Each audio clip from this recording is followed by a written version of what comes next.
观众朋友们，大家好，我是煤球。崩坏星球铁道已经共存些好日子了，不知道各位的进度干得怎么样啦？主线过得顺不顺利呢？有没有遇到什么打不过的怪？又或者发现材料什么的完全不够用呀？所以本期视频我就结合之前在30实际经验，把我自己踩过的坑分享一下，整理成避坑指南，让大家引以为戒，不要再重蹈覆辙，拥有更加顺畅的开荒体验。可能不够权威，但希望能够给你带一些收获。首先第一点，别让知识，别让知识，别让知识。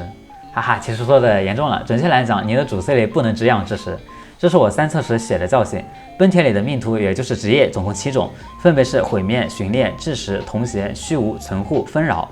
其中毁灭、寻猎、致食这3个是主 C， 而致食就是对权的主 C。在3测的时候，致食除了警员普遍强度不高，遇到致食不去养还是有一定道理的。又因为开测时送的角色黑塔、希洛瓦、青雀都是致食，又恰好对上了我的XP，所以3测的前期的时候，我的队伍里的主 C 只练了2个致食，而本帖的大部分关卡都是一个精英怪加一群小怪，实战中无论遇到什么怪，到最后都是需要对单的。而致食角色对单能力不足，这就导致了我扪心过主线时就非常痛苦，所以建议大家在扪心开荒时期，主 C 最好要带上毁灭和寻猎，毁灭既能对单也能对群，寻猎主要对单。反正不能只带致食就对了，当然抽到个警员除外，但警员在下半卡时刚开服时咱也抽不到啊。第二，前期不建议养太多的角色，扪心前期开荒资源非常紧缺，不要单纯因为属性克制或是看了一些别人的攻略，就觉得这个要养那个也要养，就拉了一大堆角色，最后摩拉和剑术都用完了，导致每个角色都不强，严重的连主线都打不过。所以前期建议先养好4个角色，到后期打轩的时候再补成2队，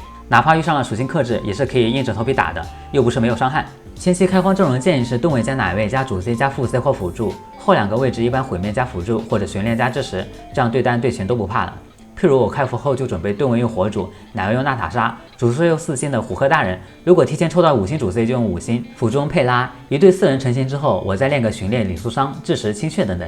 第三，新手池出金后就不要再抽了。在本帖里，这2个抽卡用的东西，星轨专票和星轨通票，类似原神里的粉球和蓝球。2次元手游老规矩，星轨通票别花钱买，星轨专票星球也就是原石购买。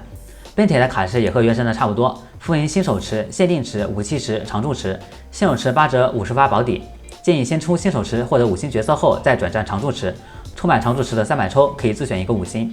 常驻池角色里，我觉得最强最保值的就是 Bronya， 类似原神里的莫娜，增伤辅助地位永不落幕。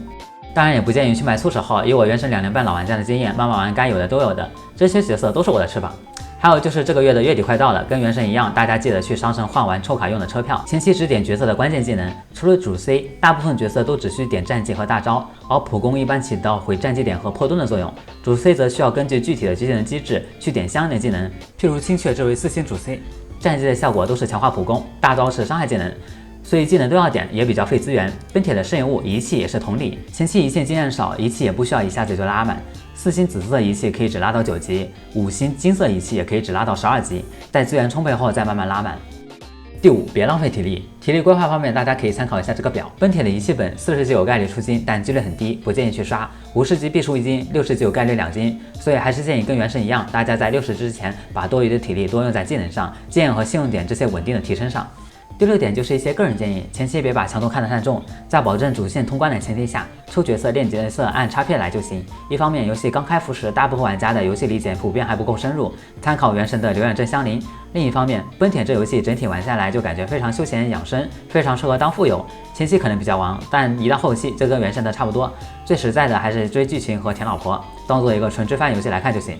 强度方面，也就是每月2个的轩，魔女宇宙最后也能全自动。对于啥游戏都玩的玩家来说是巴适的不得了的，所以怎么快乐怎么来就行。最后，如果本视频对你有帮助的话，也别忘了点赞来支持一下。支持偏卡党，但目标是全角色的资源管理大师煤球。之后我会附上更多的本帖偏向攻略，感兴趣的话也可以点个关注不迷路。那我们下期再见，拜拜。